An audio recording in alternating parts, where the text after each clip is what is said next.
Jen, here's my big question. If we want to build 58,000 homes, why are we passing small rules like SB 10 that only allow up to 10 homes near transit? I love that question. People are totally afraid by the 58,000 number. And that's the number we came up with a few years ago. I think we're more like about 50 now, which is good. We've actually made some progress. Yay. Right? But it can't be all one type of unit. And we've talked about this. Like, not every site supports one kind of unit. There are lots of different kinds of needs. There are different sizes and shapes and types of buildings that fit in plots in certain neighborhoods that can benefit or can't from the transit there. So it's got to be a mix of things. And we did this research after we came up with this 58,000 number to say, like, what's the pathway to get there and what type of homes are we going to need? And actually, almost half needed to be from small plexes. They could, so something under, at the time we said around 6 units, some, that usually are going to be three stories high or something, and that they can fit in the plot of a single family home in a neighborhood that's either empty or underutilized, or a property owner needs to make more value from their investment. And so 29,000 homes needs to come from those kinds of small units. And so, like, you know, uh, SB 10, state law, that's totally underutilized because you've got to opt in. That's an automatic upzone up to 10 units if you're in an infill site, somewhere that's already been developed around you, or a transit oriented site, within a 10-minute walk to somewhere where you can get on a bus. That's huge because that's a lot of those units that can add up. And some small time developer, Ryan, this could be you, could say, I'm going to build a 6 unit plex. Yes. Or that's going to be my first project. Or you can get some experienced developer, a bigger developer, say, you know what, I'm going to line up 8 of these and coordinate how I do that. And in some ways, it's actually a more even draw in our local workforce. It's a more even draw in materials access, like concrete mixers are in short supply, believe it or not. That's often like a bottleneck when people are building a lot at the same time. So anyway, we got to do it all kinds of ways. And so that's where we have to enable these smaller units. And then similar, related. Okay. If we want to build 58,000 or 50,000 new homes, Yeah. why focus on separate sale of ADUs? Is that a new home, or is it Mm. just a home ownership opportunity? Well, it might be a new home because someone, a property owner, might use it in a different way. Like, maybe that's their home office now. Maybe that's where they put guests. Maybe they use it as a short-term rental. Like, there could be all kinds of use for that that is not a home. So it might be creating a new home for sure. It also might be creating an ownership opportunity and creating movement in the housing market, which is also healthy for the housing market. So it's a win no matter what. But the other thing is, let's say you've got a big old backyard, because that's how they've been building a lot of these lots since after 1950 or so. You got a big old backyard, and you'd like to put an ADU in, but like the math just doesn't work. Now the math might work, so might also inspire more ADUs, and as intended as a housing unit instead of the building that's in the back of my yard, which is intended for me to ride my bike in. Totally. I tell people all the time that when they hear condo ADU, they think about condo buildings, Right. and it's like it's not a structure. What it is a way to finance things and own Yes. things. Because as soon as I can condo map a lot, now I can get financing on different parts of the property. I can move my money around, and even though I'm not sitting on a giant pile of gold coins, maybe I can actually develop an ADU, which is very Right. expensive, but now it's possible because it's a separate property that could be sold separately. Totally. Yeah. Ah, all And right. maybe they don't have enough friends to use it as a guest suite. And maybe they don't want to run an Airbnb. And maybe, like, there's all kinds of barriers, but they're like, could I create a separate unit, then sell it to somebody? Great. That is something, an opportunity that I think people will want to capitalize on. And even if it's just a few of them, I keep hearing the same thing or the same version of this thing, whether we're talking about impact fees or SB 10 or condoization of ADUs, is this resistance to doing something because it's not going to be the fix, or it's not going to do enough, or the question is all, how many people are going to do it, or really how much is this going to do? And I think that thinking is a barrier, and I just wanted to talk to you about it. Yeah, hallelujah. I get that so often, not just in housing, but everything. You know, if you want if you want to get good at something, you got to like practice at every level and all the time. You can't just be like, no, I just want to take a course one time and I'll just like learn French. Right. Or like a friend of mine is a triathlete, and her son once did this mini triathlon with her, and he's like, "So am I in shape now?" And she's like, "No." It's kind of a lifelong pursuit. Yeah. Deep down in our guts, we know not to trust it when people say like they got one magic solution for stuff. But when Right. it comes to big systemic problems in politics or society, like housing shortages, we're like, can't we just do one magic fix that Right. like solves everything once and for all? So what's the solution? What's the solution? Like the editor of our newspaper once asked me, "So Jen, like what is the thing?" And I was like, "Yeah, there's not. There's not the thing. There's not the thing." And in housing, first of all, I'm pretty new to this. I'm like 6.5 years being immersed in the housing world. So I'm still drinking from the fire hose because it's so complicated. And and the crazy thing about the complication is that it's not like one bucket of complications. It's a bucket of complication for every type of housing. Like there's a bucket of complication for market rate multifamily. There's a bucket of complication for small plexes. There's a bucket of complications for ADUs. And so it's just that means that even if there were a silver bullet for one of those buckets, there'd still have to be seven silver bullets. And there's not even a silver bullet for each one of the buckets because each bucket is complicated. Totally. And like it took us decades to build all the to criminalize all these types of housing, right? Right. It didn't happen overnight with one magic rule to ban Yeah. apartments and SROs and townhomes. And it happened over time in every city in America. So it's going to take time to undo each of those changes and come up with even better sort of reverse Uno cards to like get moving in the other direction for sure. Right. And even if there were some constitutional draconian federal mandate that they could impose, and that would be very hard, you just hit the nail on the head in that, like, all of these laws, which is a whole bunch of them, these complex set of ordinances, were voted on every city council in every little city, no matter what size. And so there's lots and lots of unwinding to do. Like my neighborhood, I'm really lucky to live in a kind of older neighborhood that has lots of different kinds of housing. Half of it would be illegal now. There's no way you can recreate this neighborhood right now. That's it. And so like there's every now and then you see a project like there was The Wall, Mhm. and they've talked about sometimes it's a joke. People say, what if we built one giant apartment building in New York City that's just like 10,000 apartment units?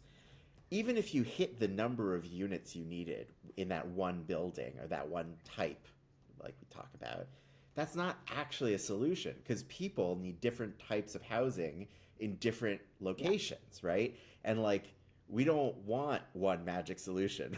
It doesn't look good. It doesn't feel good when you get that with that one magic solved. It also has a line to the elevator that's untenable, right? Like I don't want to get in that elevator. No way. That's But it. but It's it like is really Judge like, Dredd. oh my God. I think sometimes about all the places I've lived in my lifetime, and the range is wide, and the types, like range of prices is wide, the types are wide, and they each fit what I needed and what I had the resources for at that moment. And yeah, so it just changes over time, and it will change throughout my lifetime.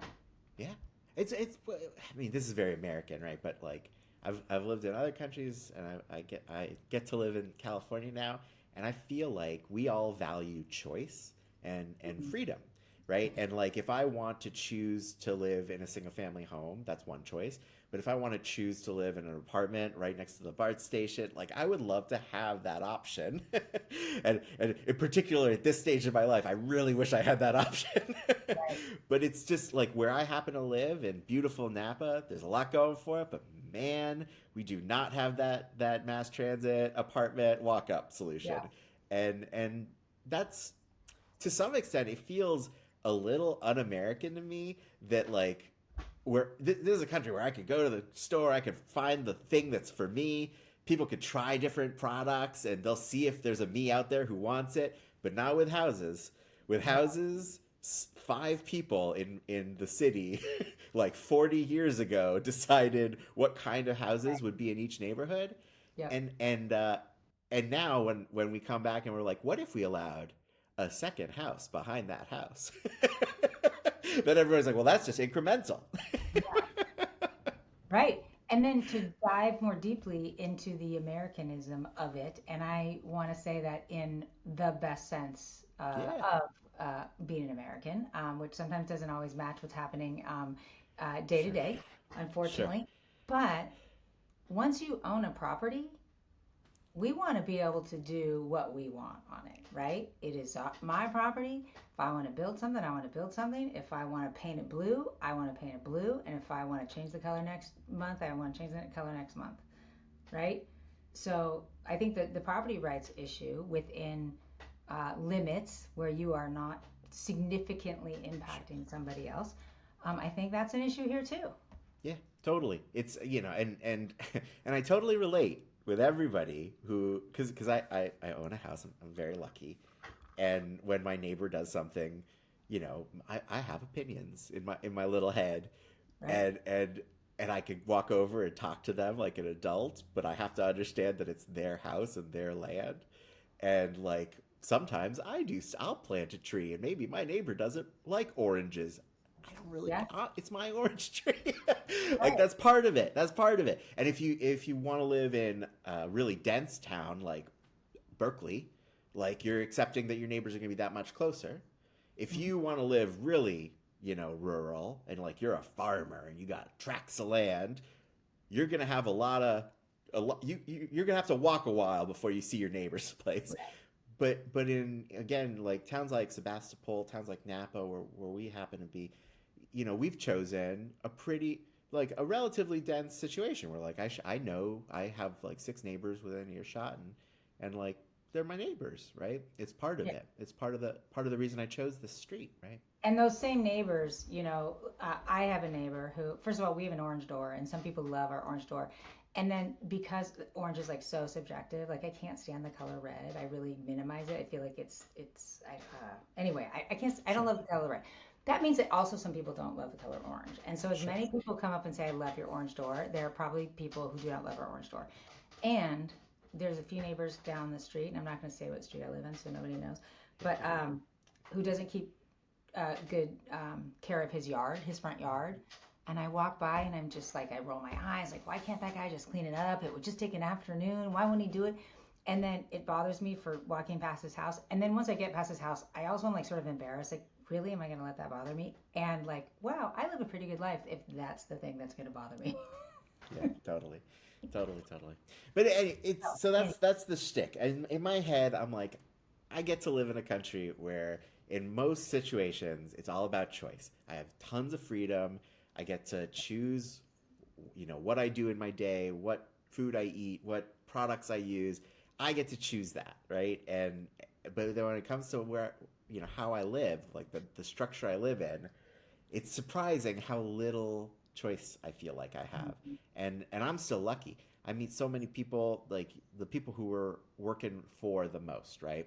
yeah, And they're just in a tighter situation with even less choice. Whether it's a senior who can't live in most of the housing options for accessibility reasons or because they need resources in walking distance, if it's somebody who is living an hour plus drive away from a job that they're spending almost as much time driving as they are working sometimes, right. and all of these things are real limiting factors, and it just feels crazy. So this is a long road back to why incrementality and small changes matter.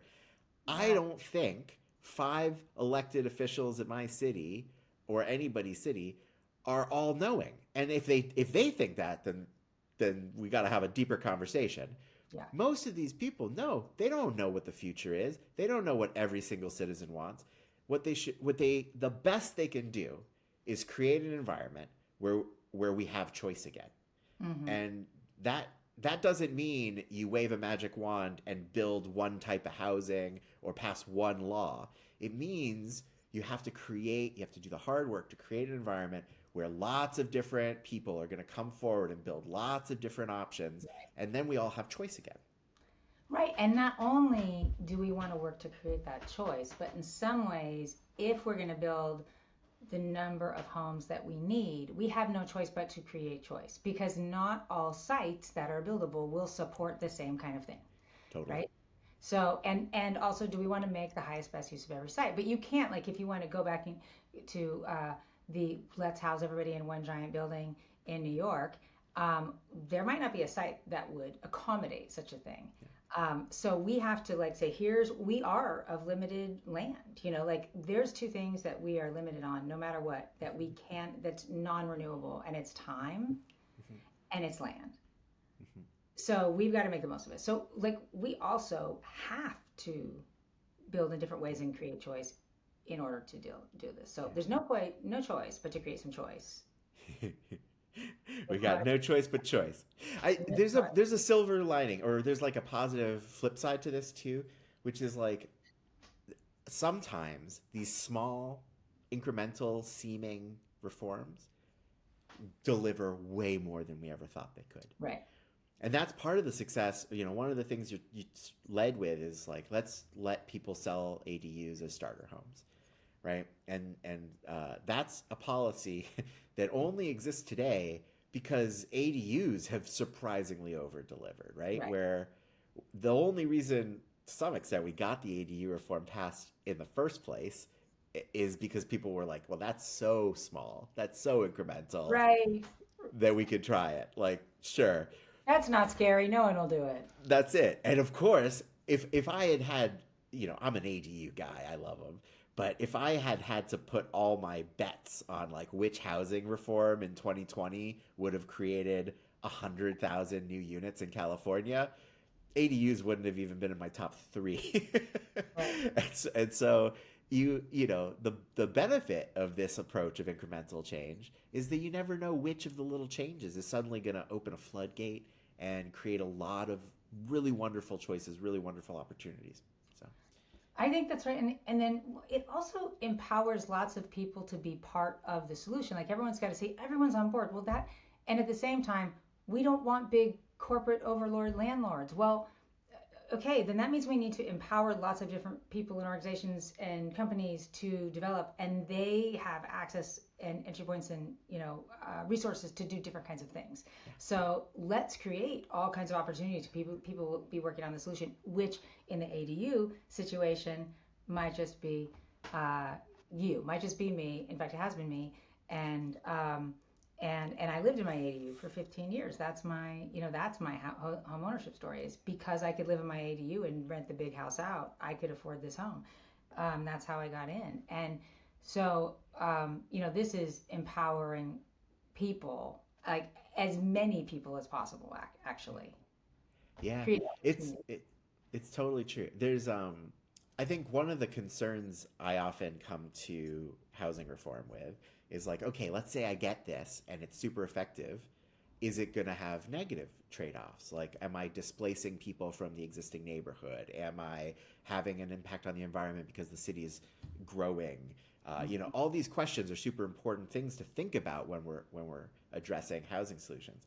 Another benefit of these incremental approaches is that you're not putting all your chips on one on one square. You're saying, let's try 15 different things this year, and then we could come back in 3 years and go, what's happening? Which of these things is building housing and which ones aren't very effective and need even more work? Out of the housing that's getting built, is it the kind of housing that's creating opportunity and choice, or is it actually taking away a lot of choice and opportunity because of some of the unintended consequences? And if you put all your policy gumption behind one thing, Mm-hmm. you see people get trapped, they get locked in, and then politicians don't like saying like, hey, that one thing I did was a real bummer. Right, Let's undo my keystone legislation. right, right. But if they take an experimental approach, if they approve 10, 15 things, then it de-risks the whole thing. Because all you need is one little glimmer of hope on one of those 15 things, and then you go, great, that's where we double down. And Right. and yeah, Let's try. You know, I'm standing here in Sonoma County where we had major wildfires in 2017, kind of the first fires that burned into a suburban and urban area with this to this degree, and it was a tragic and quick loss. And in order to support the rebuilding back and quickly, and it's something that Governor Newsom recognized us for, Santa Rosa did a whole bunch of new stuff. And the guy who was in charge at that time, David Ewan, the guy who was in charge at that time, he said, let's try some stuff. And he talked to the council. The council, who was ready to do anything to accelerate the rebuilding of these lost homes, said, okay. And so they passed some really ambitious laws. They put 3-year sunsets on all of them. So they had to be re-upped. They said, let's see what works. What's it gonna hurt? And that attitude is why the rebuild has gone so well here. Now, like, have we addressed our existing housing crisis? Great. That's a different conversation. But the rebuild went really well, and that's why. yeah, totally. And so yeah. What are some other examples? Do you have stuff where you're like, man, this did not seem like a big magic solution, but actually, I know from real lived experience, this did really well. That's a really good question.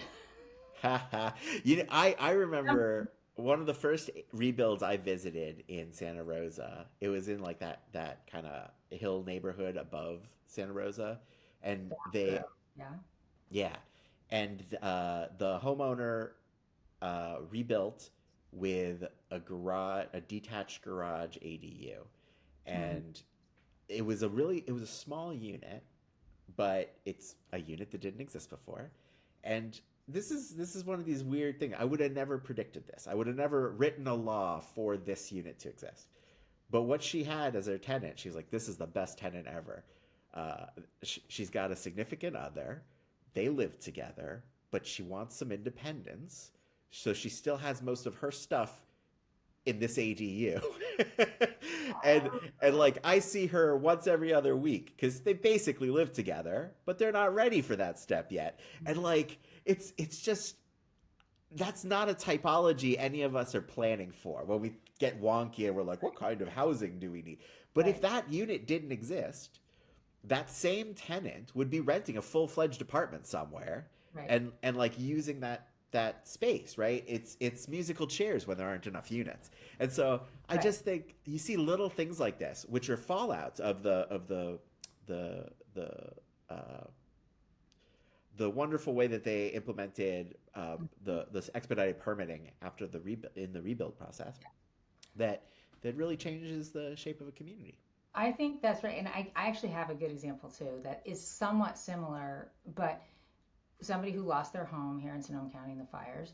And there were some personal lessons taken from that. Like, I want to have less stuff. I want to have my family closer to me. I want to help contribute to the housing opportunities here in Sonoma County, particularly people who work here and really drive our local industries.